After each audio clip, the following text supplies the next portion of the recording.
Are we supposed to subject the knowledge of God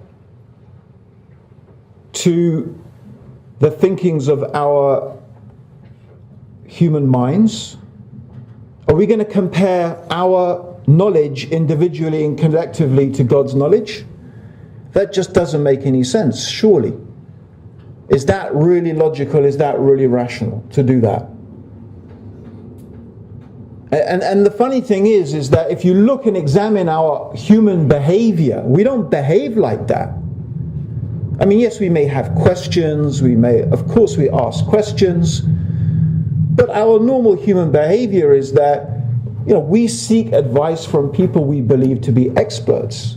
If one of you has a medical problem and you're not in any way learned in medicine, you'll go to a doctor, you'll go to someone you believe has knowledge of ailments and illnesses, and almost always you will accept the guidance of that doctor, even though doctors get it wrong a lot of the time, but still you know that his knowledge is greater than yours, and you'll happily submit to what that doctor says. Well, how about if we amplified that we do amplify that an infinite amount of times to God's knowledge.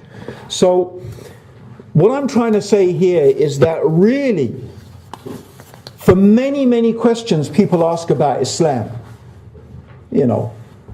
why do you not eat? Let me take an example. Why don't you eat pork?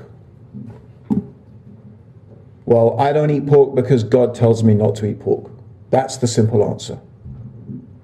Now, I know lots of Muslims, they like other types of answers. Like, well, pork carries all of these diseases.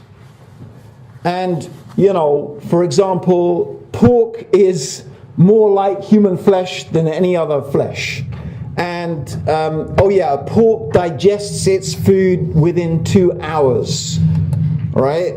And okay, these may all be really sound reasons. But I always like to pose the hypothetical argument. Okay, if you are saying that's the reason you don't eat pork, if I can produce a pig, if I can get a pig, and I can breed this pig on a farm, and this farm has such conditions that we can prove, without reasonable doubt, that this pig contains no disease.